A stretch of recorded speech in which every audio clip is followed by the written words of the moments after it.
새해를 맞아 하나님과 새로운 관계를 맺기를 소망하며 이 자리에 오신 돌탕 여러분, 여기서 돌탕이라는 것은 돌아온 탕자를 뜻하는 것입니다. 참되고 영원한 진리를 찾고자 오늘 새해 첫 주일에 이 예배를 두근거린 마음으로 기대하면서 앉아 계시는 구도자 여러분 모두를 진심으로 환영합니다. 잘 오셨습니다. 하나님께서 두 팔 벌리시고 활짝 웃으시면서 여러분을 환영하고 계신다고 믿습니다.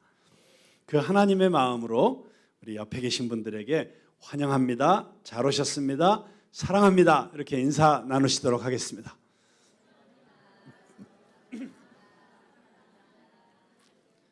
네, 새해를 맞아서 여러분들에게 나누고 싶은 이야기, 도전하고 싶은 말씀들이 너무 많아서 이 짧은 예배 시간에 얼만큼 나누고 얼만큼 절제해야 할지 고민이 많았습니다만 그 모든 이야기들을 농축한 이번에 영국의 크리스찬 투데이라고 하는 잡지에서 새해를 맞아서 쓴 새해를 맞이하는 모든 기독교인들에게 필요한 결단 3가지라고 하는 칼럼을 여러분들에게 소개하려고 합니다. 자, 여러분 새해를 맞이해서 새롭게 결심들 많이 하셨죠? 네, 어떤 결심들 하셨어요? 그런데 우리 모든 그리스도인들이 꼭 해야만 하는 3가지 결단이 있다고 이야기합니다. 첫 번째, 죄를 짓지 않도록 하나님의 말씀을 우리의 마음에 둔다. 시편 119편 9절부터 11절까지 보면 청년이 무엇으로 그의 행실을 깨끗하게 하리이까? 주의 말씀만 지킬 따름이니이다. 내가 전심으로 주를 찾았사오니 주의 계명에서 떠나지 말게 하소서. 내가 주께 범죄하지 아니하려 하여 주의 말씀을 내 마음에 두었나이다.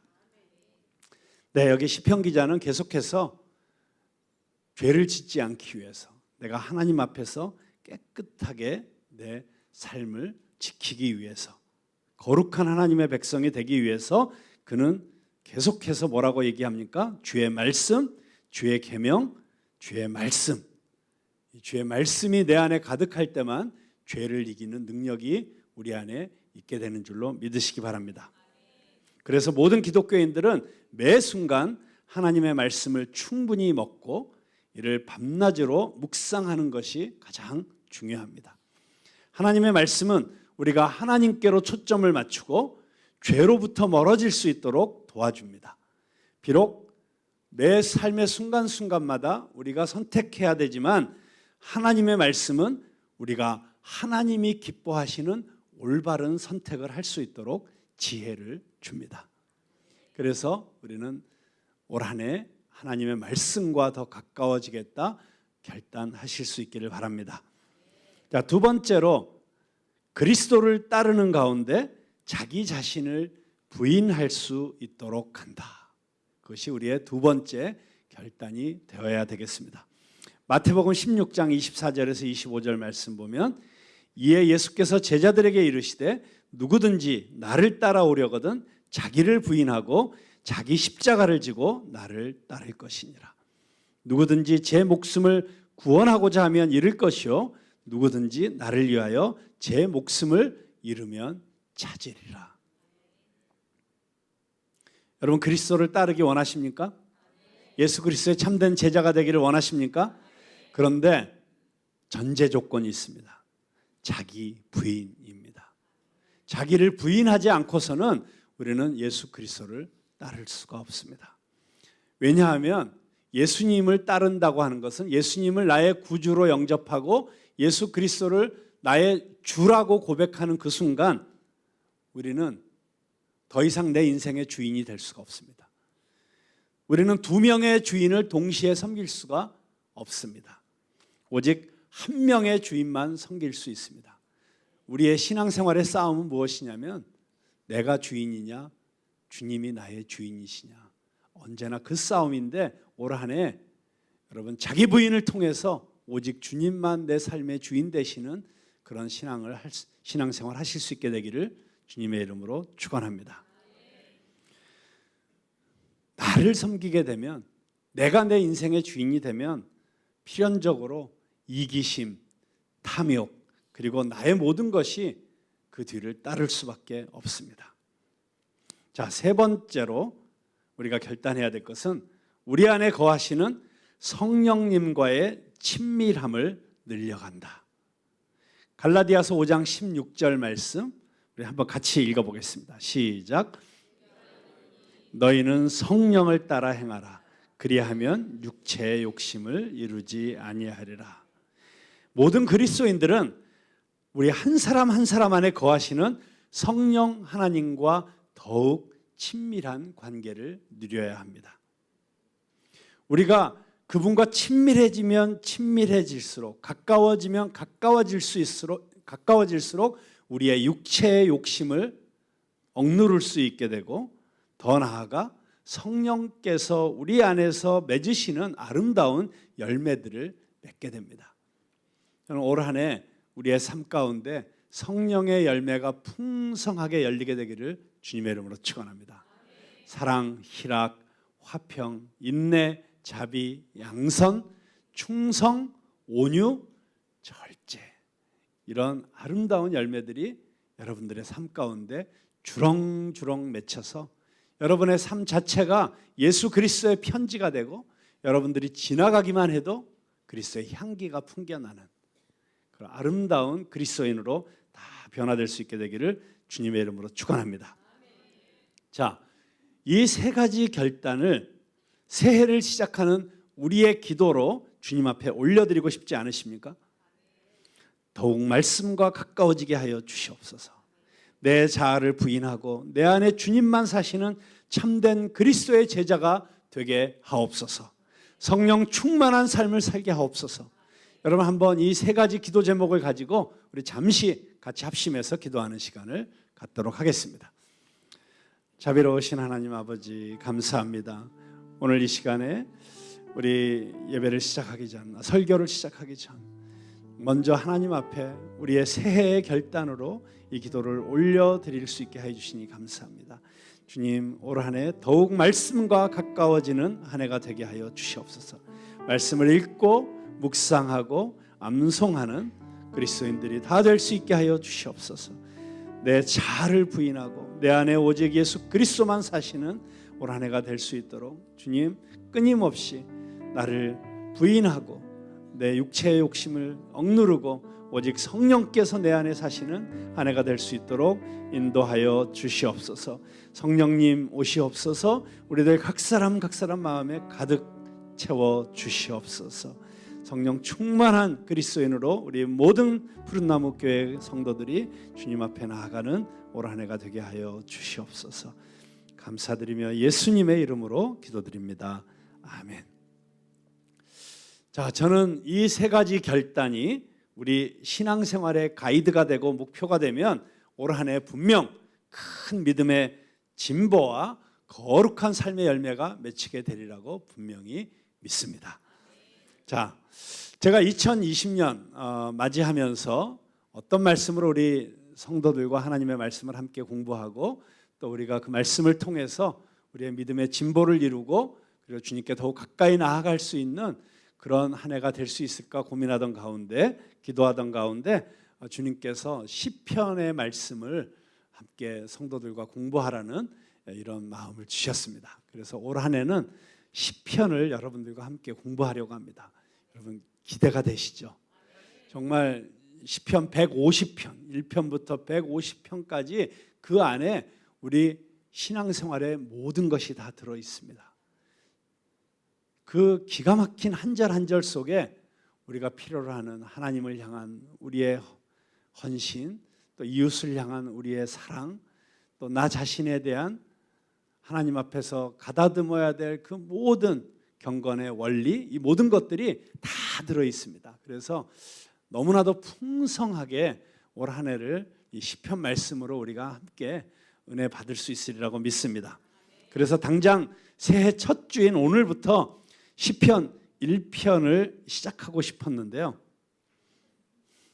그런데 그 시편 1편을 시작하기 전에 제가 마지막으로 완수해야 될 과업이 있다는 것을 또 주님께서 깨닫게 해주셨습니다. 그것은 무엇이냐면 저희가 작년 한 해 동안 이 데스티니 시리즈로 설교를 하면서 나를 향한 하나님의 계획이 무엇인지 우리가 같이 질문하는 시간을 가졌는데, 그렇다면 아주 자연스럽게 그렇다면 우리 푸른나무 교회의 데스티니는 무엇일까?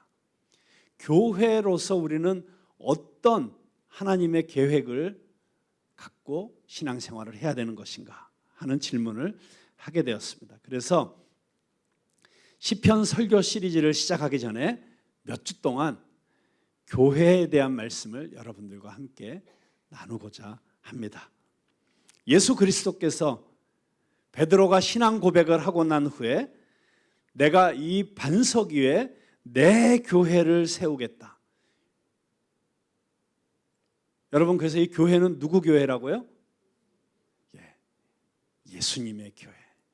예수님께서 이 푸른나무 교회를, 이 교회는 내 교회다. 내가 내 핏값으로 산 나의 교회다. 그렇게 예수님의 소유권을 지금도 주장하고 계십니다. 그런데 그 주님께서 그래서 이 교회를 내 교회라고 말씀하신다면 이 교회는 누구의 뜻에 합당한 교회가 되어야 될까요? 예수님의 뜻에 합당한 교회. 그렇다면 우리의 질문은 이것입니다. 예수님께서 처음 내 교회를 세우겠다라고 말씀하셨을 때, 그때 예수님이 내 교회라고 하실 때 예수님이 그리시던 교회의 모습은 어떤 모습이었을까? 예수님께서 꿈꾸시고 바라던 바로 그 교회. 목회자로서의 저의 질문은 이것입니다. 예수님께서 오늘 푸른나무 교회를 찾아오신다면 주님께서 그래, 바로 이 교회였어, 이게 내가 꿈꾸고 바라던 그 교회의 모습이야, 이렇게 기뻐하실까요? 아니면 이건 아닌데, 이건 예수 교회도 아니고 그리스도 교회도 아니야, 제발 그 교회 앞에 내 이름을 빼다오, 그렇게 탄식하게 만드시는 그런 이상한 집단으로 예수님의 눈에 비추이게 될까요? 저는 예수님께서 처음 교회를 세우시겠다고 말씀하셨을 때 그때 예수님의 마음 가운데 있었던 그 오리지널 디자인, 바로 그 교회와 가장 닮아 있는 교회를 세우고 싶습니다. 그 교회가 세워지는데 저의 삶을 드리고 싶습니다. 그리고 사실 여러분들의 꿈과 소원도 그것 아닙니까? 지금 대한민국 안에 교회는, 예수님은 믿는데 교회가 마음에 안 들어서 난 교회는 안 나가는 그리스도인이다 라고 하는 소위 가나안 성도들, 가나안이 안 나가를 거꾸로 한 거거든요. 그래서 나는 가나안 성도다라고 하는 사람이 200만 명이 현재 있다고 합니다.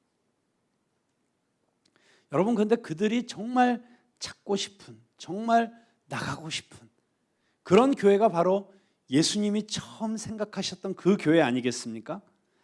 그 교회의 모습이 어떤 모습인지 알아야 우리가 부족하지만 불완전하지만 같이 힘을 다해서 그런 교회를 만들기 위해서 노력할 수 있지 않겠습니까? 그런 저의 간절한 소망과 또 그 교회에 대한 갈증을 갖고 있던 저에게 아주 신선하게 다가온 책이 한 권 있었습니다. Resident but Alien. How the Early Church Grew. 거주자이지만 외계인 또는 거주자이지만 나그네, 이렇게 번역할 수 있겠죠. 어떻게 초대교회는 성장했는가라고 하는 책입니다. 우리나라에도 얼마 전에 초대교회의 길을 묻다, 이런 제목으로 번역이 되어 있습니다. 옥스퍼드 대학의 교회사 교수였던 알렌 크라이더가 쓴 초대교회에 대한 책이었습니다. 이 책에서는 사도행전 오순절에 교회가 탄생한 이후에 그때부터 주후 500년 사이에 초대교회가 어떤 모습이었는지를 보여주고 있습니다. 특별히 어려움과 박해 속에서도 기적적으로 성장했던 초대교회의 진면목을 통해서 오늘 우리 시대의 교회가 어떻게 변화되어야 하는지 아주 놀라운 통찰력을 제공하고 있습니다. 저는 이 책을 읽으면서 이 책은 우리 모든 성도들과 꼭 한번 공부하고 나눠보고 싶다라는 마음을 갖게 되었고요. 그래서 이 책을 기본 텍스트로 삼아서 이제 앞으로 몇 주 동안 여러분들과 함께 이 초대교회에 대한 공부를 해보려고 합니다. 물론 초대교회에 어떤 특별한 권위가 있는 것은 아닙니다. 초대교회가 성경 자체는 아니니까요. 또한 초대교회가 오늘 우리가 실천해야 되는 모든 것들에 대한 지침을 다 주고 있는 것도 아닙니다. 왜냐하면 초대교회의 상황, 그 초대교회의 컨텍스트가 오늘 우리의 상황, 우리의 컨텍스트와 많이 다르기 때문입니다. 그럼에도 불구하고 이제부터 몇 주간 우리가 초대교회에 대해서 살펴보면서 연구하는 것이 우리에게 특별한 의미와 가치가 있다고 생각을 합니다. 여러분, 교회마다 초대교회로 돌아가자 그렇게 그 표를 삼는 교회들이 많이 있잖아요. 심지어는 아예 교회 이름을 초대교회라고 짓는 교회도 많잖아요. 그건 뭔가 초대교회를 통해서 우리가 지향해야 되는, 우리가 추구해야 되는 어떤 원형적인 교회의 모습이 거기 있기 때문 아닐까라고 하는 기대를 갖기 때문 아닙니까?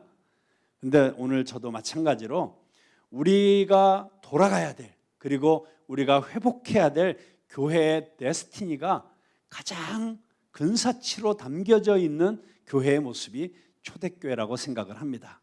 그래서 초대교회의 모습을 한번 같이 살펴보고자 하는 것입니다. 근데 여러분 궁금하지 않으세요? 여러분도 좀 궁금하시죠? 과연 초대교회 성도들은 어떤 사람들이었을까? 그들의 신앙생활은 어떤 모습이었을까? 그들이 함께 드리는 예배는 어떤 형태의 예배였을까? 이제부터 그 궁금증을 풀어드리기 위해서 여러분을 2000년 전으로 초대하겠습니다. 함께 타임머신을 타고 그 시대로 돌아가 보도록 하겠습니다. 자, 그런데 초대교회는 대략 세 기간으로 나뉘어집니다. 첫 번째 기간은 주후 313년까지입니다. 이 시기에 로마 제국에서 기독교는 불법이었습니다. 그리스도인이라고 하는 것에는 어떤 유익도, 사회적인 유익도 없었습니다. 오히려 그리스도인이라고 하는 이 사실 때문에 자기 목숨을 내어 놓아야 할 때도 있었습니다. 그리고 그리스도교는 조롱당했고 박해를 받기 일쑤였습니다. 그럼에도 불구하고 그리스도교는 빠르게 성장을 했습니다. 왜냐하면 그리스도교가, 기독교가 매력적이었기 때문입니다. 자, 두 번째 시기는 초기에 기독교가 매력적이었던 반면에 두 번째 기간에 그리스도인이 되는 것은 유리한 것이었습니다. 4세기 초에 여러분 잘 아시는 것처럼 컨스탄틴 1세라고 하는 황제가 기독교로 개종을 하면서 교회를 합법화했습니다. 그것은 아주 좋은 일이었습니다. 그러나 기독교와 로마 제국이 이렇게 연결되는 것이 신앙적으로, 영적으로도 반드시 좋은 일만은 아니었습니다. 이 기간 동안에, 이 4세기 초부터 마지막까지 그리스도인이 되는 것은 아주 유리한 일이었습니다. 그리고 특별히 정치인들이 정치계에서 자기 자신을 드러내는 방편이 되기도 했습니다. 쉽게 예를 들자면 요즘에 미국의 정치인들이 우파 기독교에게 환심을 사야만 유리해지는 것과 같은 그런 상황이었다고 할 수 있습니다. 세 번째 기간은 그리스도인이 되는 것은 유리한 것에서 한 걸음 더 나아가서 강제가 되었습니다. 강제. 4세기 말에 이르러서 로마의 황제들은 컨스탄틴 황제보다도 더 나아갔습니다. 데오도시우스 1세와 그 뒤를 잇는 황제들이 그리스도교를 합법화한 것뿐만 아니라 그리스도교를 유일한 합법적 종교로 만들었습니다. 그들은 믿지 않는 모든 사람들을 강제로 개종시켰고 그리스도교와 맞서는 다른 종교의 사원들을 전부 파괴해 버렸습니다. 이처럼 500년 동안 초대교회는 매력적인 종교에서, 박해를 받았지만 매력적인 종교에서 유리한 종교로, 그리고 폭력에 의해서 뒷받침되는 강제적인 종교로 변화되어 갔습니다. 자, 여러분은 이 새 기간 동안에 어떤 시기에 살고 있는 기독교인이 되기를 원하십니까? 아니면 지금 나는 이 새 시기 중에 어느 시기에 가장 가까운 그런 상황 속에서 신앙생활을 하고 있을까 한번 생각해 보시기 바랍니다. 자, 이 세 개의 각기 다른 시기가 우리에게 많은 가르침을 가르쳐 줄 수 있지만, 특별히 아직 박해가 자행되고 있던 2세기와 3세기의 기독교, 자, 이 시대가 어떤 모습입니까? 천대와 위협 가운데에서도 매력적이었던 기독교의 모습을 보여주는 이 시기를 집중적으로 살펴보려고 합니다. 최근에 어떤 학자는 교회가 이 첫 3세기 동안 평균적으로 10년마다 40%씩 성장을 했다고 주장을 합니다. 충분히 일리가 있는 주장이라고 생각합니다. 그리고 실제로 그런 성장이 있었습니다. 그런데 이 모든 성장이 박해 가운데 일어난 일이었기 때문에 아주 놀랍다고 하지 않을 수가 없습니다. 자, 그렇다면 이 초대교회 시대에 교회는 교회 바깥의 사람들에게 어떤 모습으로 비춰졌을까요? 한번 요즘 우리 대한민국에서 교회 안 다니는 사람들이, 이 세상 사람들이 지금 오늘날의 교회를 어떻게 생각하고 또 그리스도인 하면 떠오르는 이미지가 어떤 것인지를 한번 생각해 보면서 초대교회의 교인들과 한번 비교해 보실 수 있기를 바랍니다. 자, 이 초대교회 당시 비기독교인들, 이방인들, 다신교도들, 이들은 그리스도인들을 어떤 모습으로 보았을까요?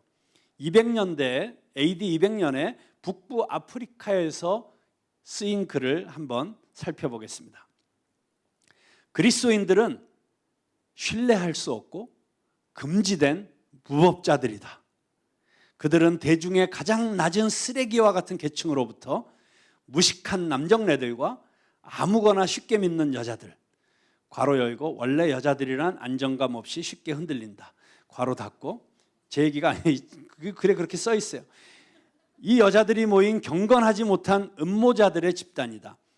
밤에 진행되는 모임, 엄숙한 금식과 야만스러운 식사, 그리고 똘똘 뭉치는 연합 등은 신성한 의식이라기보다 범죄이다.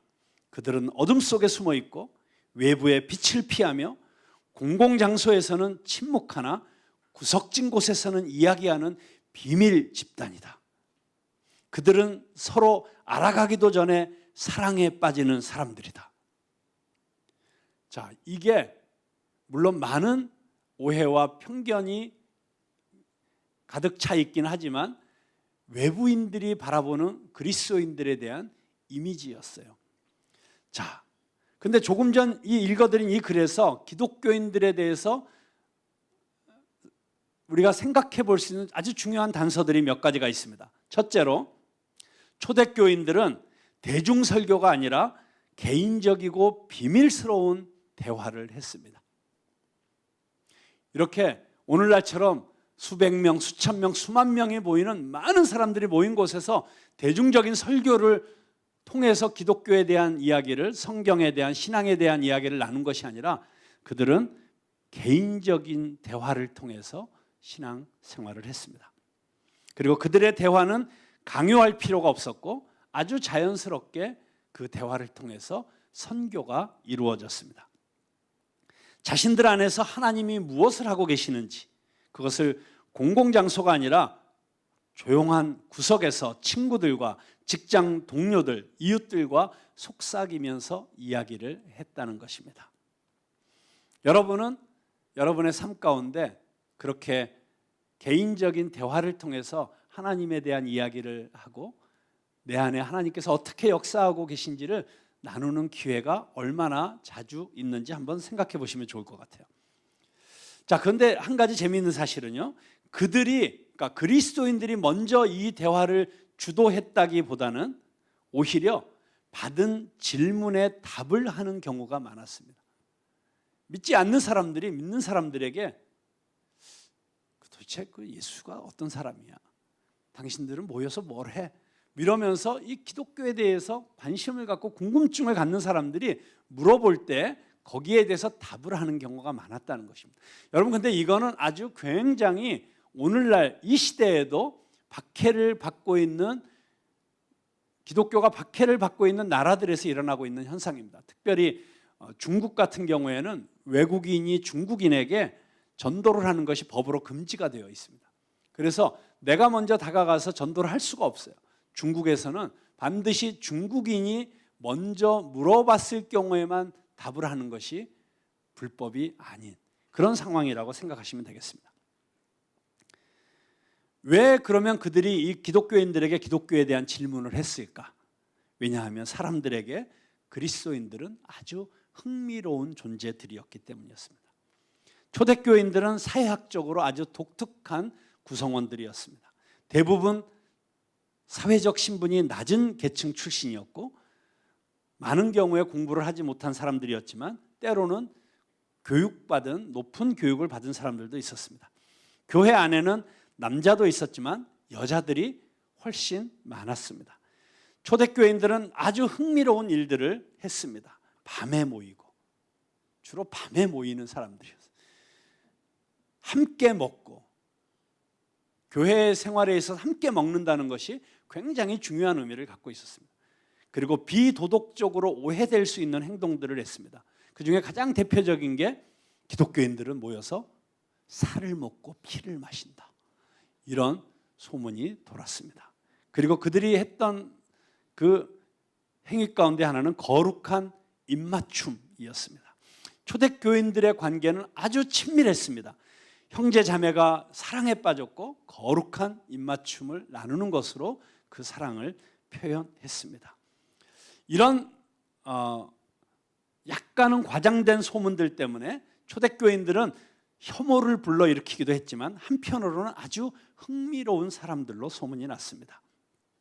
자, 이게 외부인들에게 비친 기독교인의 모습이었다면 그리스도인들 스스로는 자신들을 어떻게 보았을까요? 그들이 생각한 그들 자신의 정체성은 무엇이었을까요? 네 가지로 말씀을 드릴 수 있는데요. 첫 번째는 초대교회 시대에 그려진 많은 그림들이 있습니다. 그 그림들에 나타나는 그리스도인들의 모습이 있습니다. 바로 기도하는 사람들이라는 것입니다. 초대교회 교인들의 가장 큰 정체성은 기도하는 사람들이었어요. 오리겐이라고 하는 아주 유명한 초대 그 신학자가 있습니다. 그분이 기도라는 책을 썼는데 그 책에 초대교회 기독교인들이 기도하는 모습을 이렇게 묘사하고 있습니다. 손을 벌리고 하늘을 응시하는 자세를 취했다. 이 자세는 기도를 할 때 영혼이 지닌 생각의 상징이었다. 특별한 상황이 아니면 일반적으로 사람들은 이러한 자세로 기도하였다. 자, 저 그림에 보이는 바로 저런 모습으로 기도를 했습니다. 자, 우리 초대교회로 돌아가 보시겠습니까? 앞으로 우리는 기도할 때 어떻게 기도해야 될까요? 이렇게 손을 들고 하늘을 바라보면서 기도를 해야 되겠죠? 초대교회 그리스도인들은 그들이 사는 지역의 그 문화 속에서 그들과 똑같은 모습으로 살았지만 그렇지만 그들에게 있어서 가장 구별되는 특별한 정체성은 그들이 기도의 사람이었다는 것입니다. 자, 두 번째 그들의 정체성이 나타나는 자료가 있는데 바로 그 당시에 그리스도인들 사이에 오고 갔던 편지입니다. 그 편지 가운데 지금의 프랑스인 골이라고 하는 지방에서 극심한 박해가 있었는데 그 박해가 있고 난 직후인 AD 177년에 쓰여진 편지에 그리스도인들이 어떤 존재인지 그 정체성이 나타나 있습니다. 비엔나와 골, 리옹의 거주 나그네인 그리스도의 종들이 같은 구원의 믿음과 희망을 품고 있는 아시아와 프리기아에 있는 형제들에게 편지합니다. 자, 초대 그리스도인들은 자신을 그리스도의 종이라고 생각을 했습니다.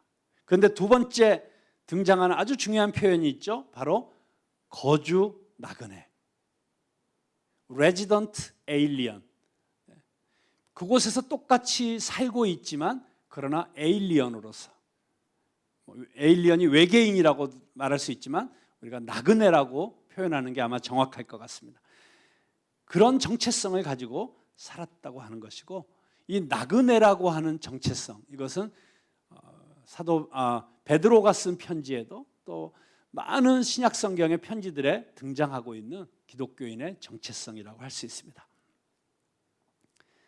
자신들이 태어나서 사는 그곳을 자신들의 진정한 고향이라고 생각하지 않고 자기들이 돌아가야 될 본향이 따로 있다고 생각하는 의식을 갖고 살았던 사람들이라는 뜻입니다.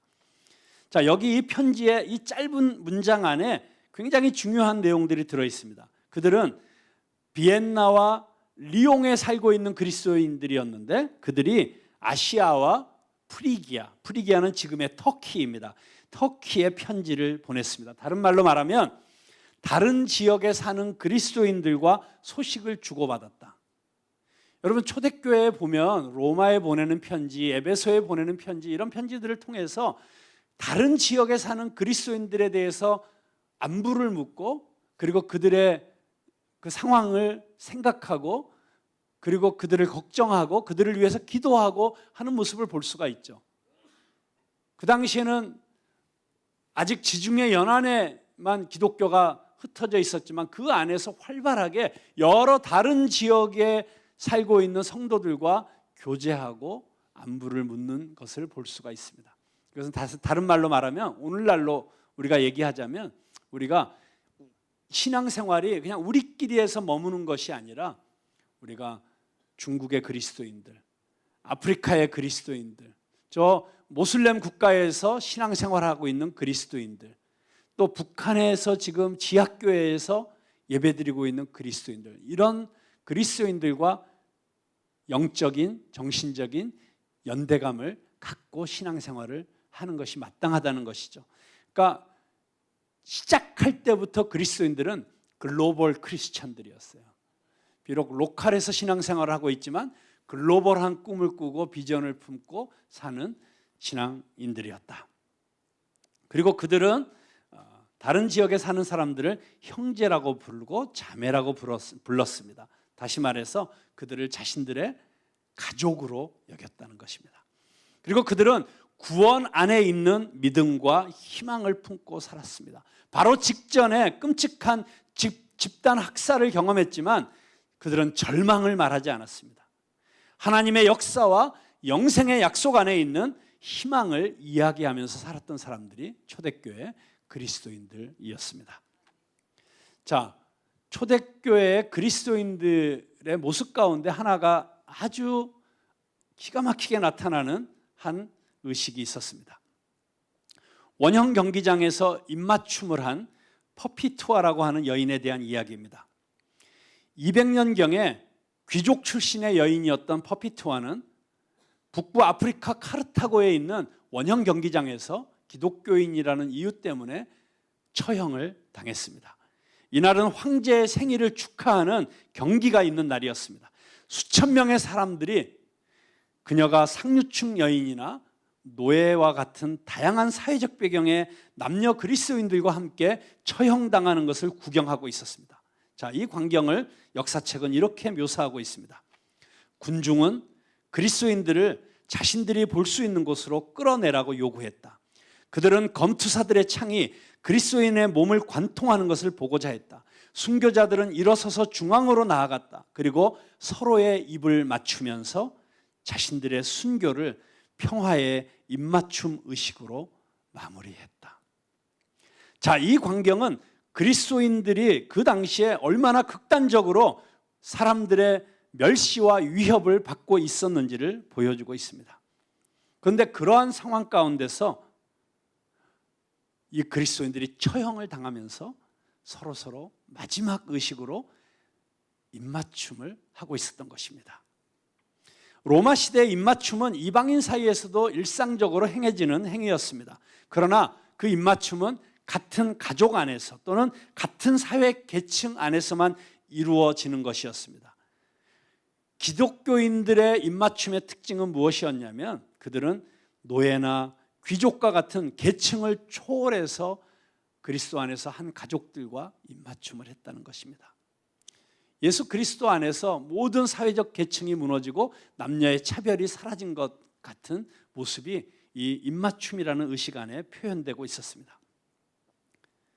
이들이 그런 사회 계층을 초월해서 입맞춤을 예배 시간에 입맞춤으로 서로 사랑의 인사를 나누는 것은 자기 자신들이 새로운 형제 자매가 된 가족이라는 것을 의미했고 그것은 비그리스도인들과 구별되는 것이었습니다. 그리고 죽기 바로 직전에 이 모든 사람들이 보는 앞에서 서로 입맞춤을 했던 것입니다.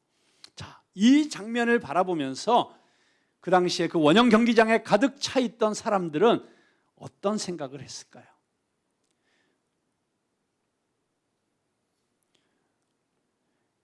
그리스도인들은 이 거룩한 입맞춤을 예배 가운데 행함으로써 몸에 익혔습니다.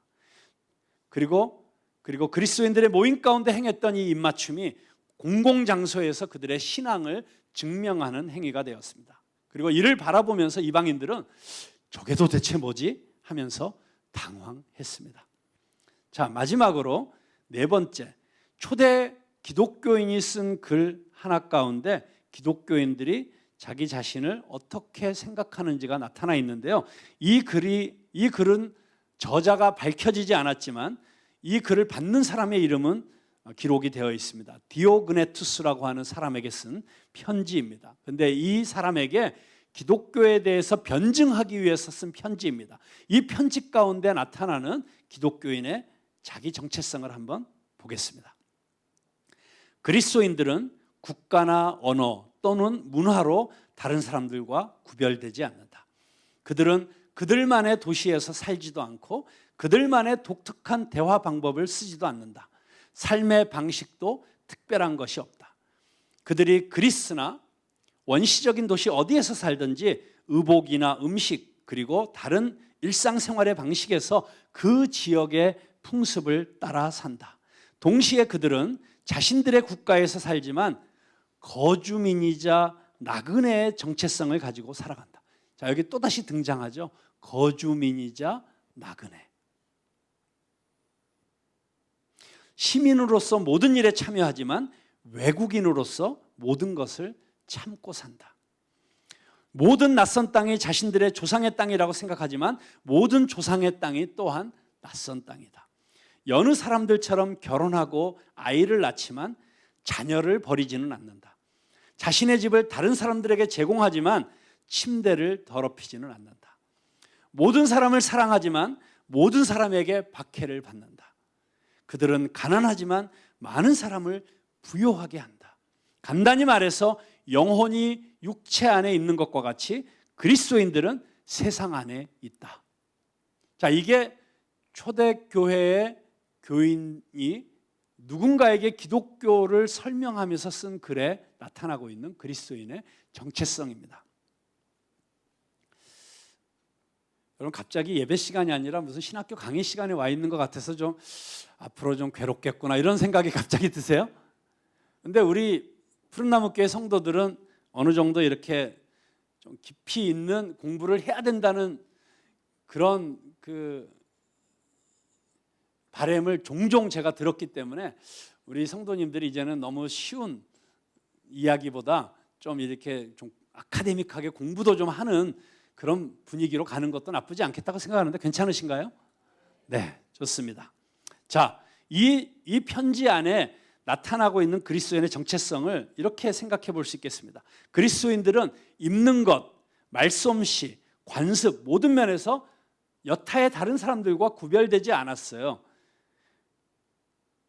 예를 들어서 옛날에는 기독교인, 우리 초대교회 기독교인보다는 뭐 목사님 그러면 딱 또 여전사님 하면 떠오르는 그 이미지가 있었잖아요. 양복은 까만 양복 입고 까만 넥타이 메고 성경책 들고 옆에 또 치마 저고리 입은 그런 게 아주 초대 우리 한국 교회 안에서 기독교인들의 어떤 상징적인 모습이었는데 그런 면에서는 구별되지 않는다는 거예요. 그런데 그리스도인들은 일반적인 사람들과 똑같이 먹고 마시고 입고 살아가고 있었지만 자신들만이 살아가는 독특한 방법이 있었어요. 그것은 바로 거주민인 동시에 나그네로 살았다고 하는 것입니다. 어디든지 고향처럼 생각하고 살았지만 어디에서도 안주하지 않았습니다. 그들은 아주 독특한 행동을 했습니다. 그 당시에 그리스도인이 구별되는 가장 독특한 행동은 무엇이었냐면 성도덕이 매우 엄격했다는 것입니다. 여러분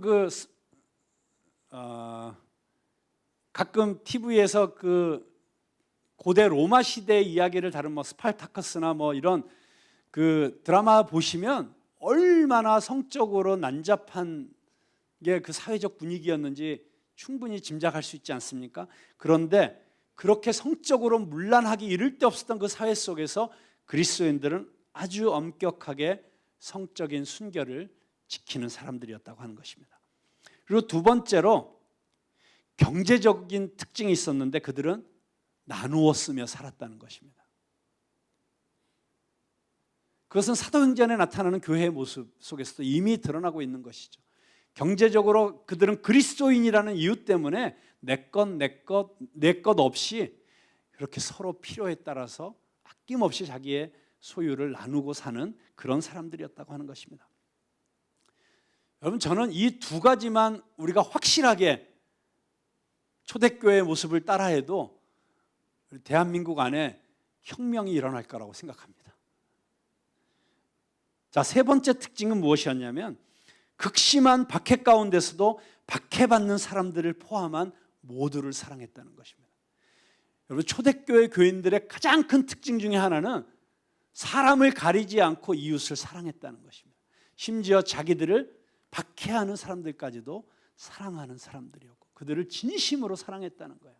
여러분, 우리 지금 그리스도인들이, 이 시대의 그리스도인들이 또 한국교회가 얼마나 이웃을 사랑하는 교회로 이 사회 속에서 비춰지고 있을까 생각해 보면 우리가 초대교회로부터 한참 멀어져 있다는 생각을 하지 않을 수가 없습니다. 로마인들과 달리 자녀를 낳아서 버리는 일은 하지 않았습니다.